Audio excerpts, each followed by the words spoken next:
Welcome to the Land Your Bet Sports Betting Podcast, coming to you with a Monday slate of NBA action. Just a few games actually here on Monday after a pretty decent sized Sunday slate.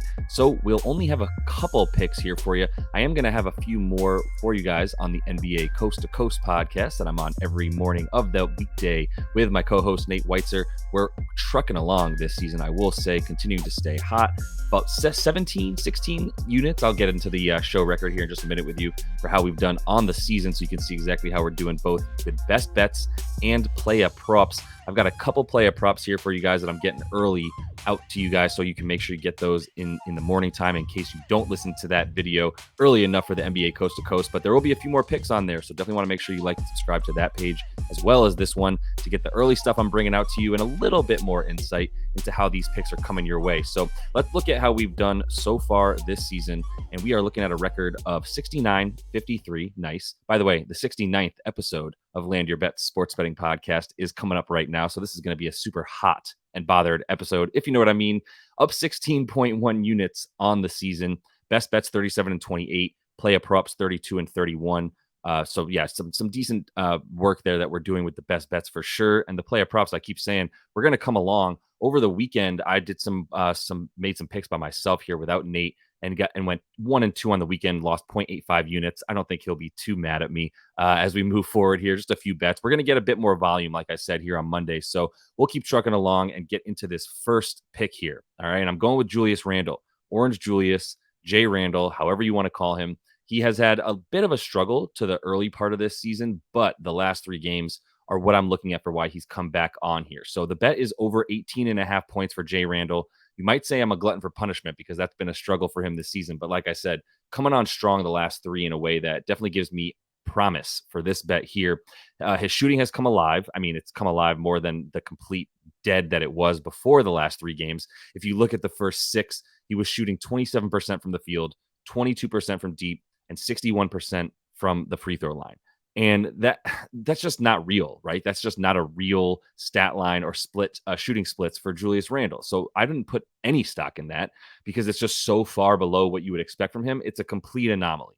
In the last 3 games, he's come back up to 44% from the field, still not ideal, 33% from 3, still not ideal, but definitely on the way up, and 77% from the line. And most importantly, he's gotten to the line more than 7 times a game in those last 3, as opposed to the first 6 games where he only got to the free throw line 5 times a game and really was just leaving points on the floor by not getting fouled and being aggressive, taking a lot of outside shots, which is what he did against the Celtics when he went 1 for 10 with Drew Holiday as his primary defender. And look, he was getting open shots. He can shoot over Drew, who's a phenomenal defender, we know, but does not have the size or strength to hang with J Randle if he's anywhere inside of 17 feet. And he wasn't.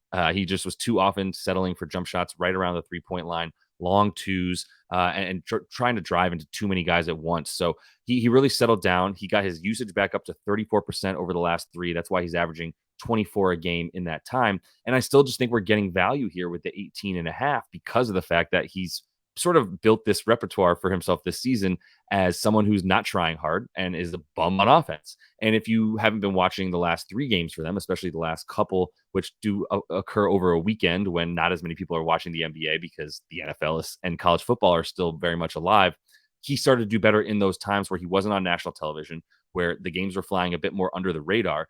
And they did play on a back-to-back.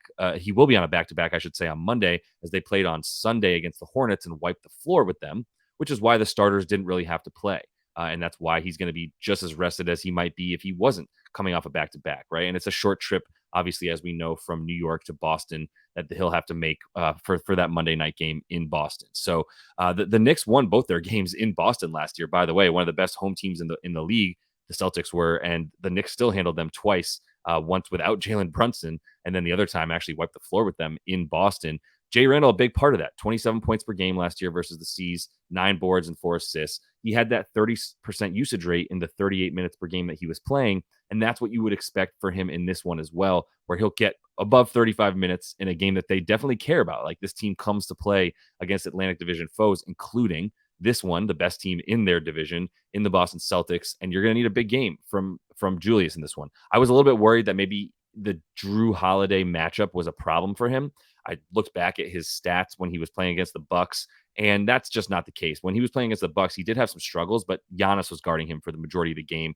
As we know, one of the best defenders, especially at the power forward position, if not the best in the league. So that would make sense there. The Drew Holiday stuff, I'm not worried about. I still think he's going to have the opportunity to score in a really opportune positions with Drew as a smaller defender on him. So let's get him before his prop starts probably going back up above 20 for Jay Randall and get him at 18.5 here with some value. Even though it's minus 120 on DraftKings, we'll put a full unit on it there. So second pick here, and really the only other pick that I feel super strongly about, the one that I wanted to make sure I got out to you guys tonight, and for those of you listening on audio as well in the morning time here, and that's Dennis Schroeder.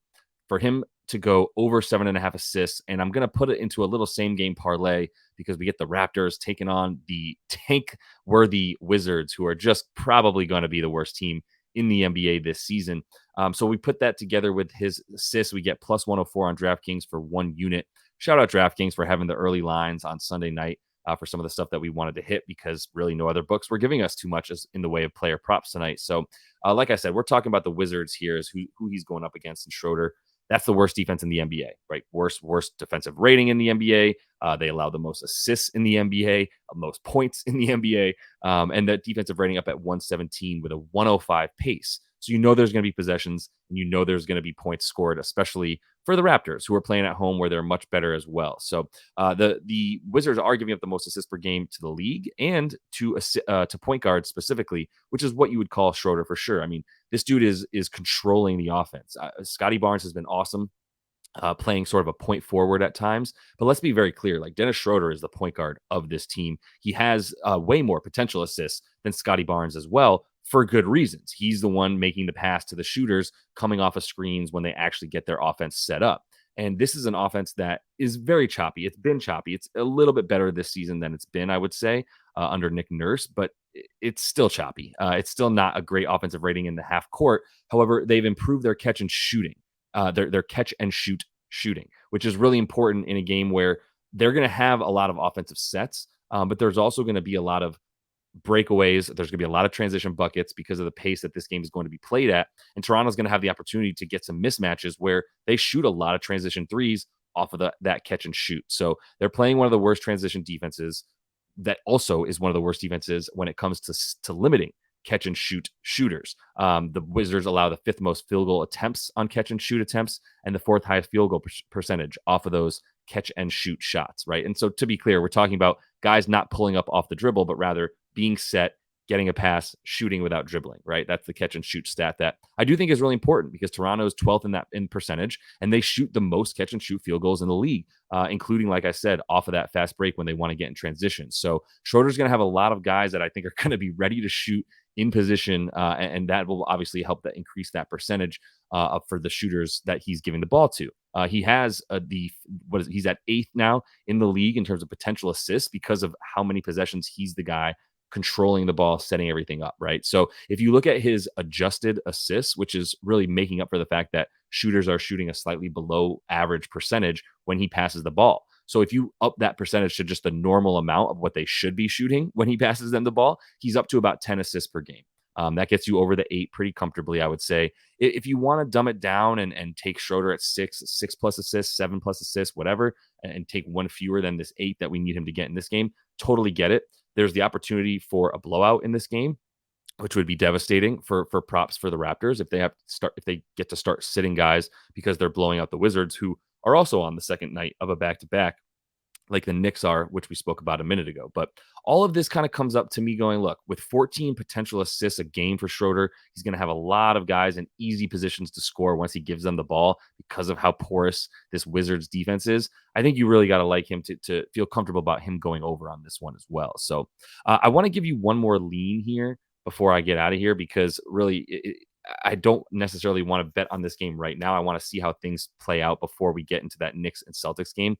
But 8.5 points is too much. I don't think that the Celtics should be favored by 8.5. I think we're getting value here because it is the Celtics at home, and we've watched them just completely steamboat people when they play at TD Garden? I'm pretty sure it is. We'll call it the Garden.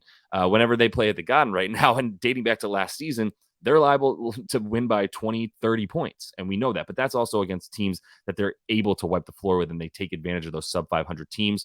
Right now, when you look at them playing teams above 500 on the season, they've only covered in half the time. And I think 8.5 is way too big to be favored against a Knicks team that's playing the second best defensive rating in the league, and knows this team well. Like I said, beat them 3 out of 4 last year, including both of the games that they played on the road for Boston. So that's a lean I have. If you're listening to this in the morning, if you're watching the video, please like and subscribe. Obviously, follow along and definitely get ahead of this bet that I'm giving you right now. So last one I'm gonna do here is just go a little quick summary. Jay Randall over 18.5 points, minus 120 on DraftKings. Still would play that up to about 19.5.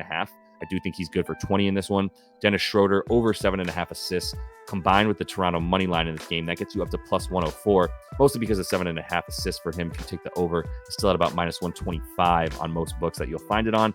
So I like to go ahead and just add the money line for the Raptors, who are playing that putrid Wizards team. So that is all the time I have for you guys in this one. I appreciate you following along. Definitely give me a subscribe if you would, a follow on the podcast as well. The rating on the podcast goes a long way also. So I'll continue to bring you guys these videos. We've got the NBA Coast to Coast videos as well on the lines.com YouTube page. Make sure you check that out. Until I talk to you next, happy betting.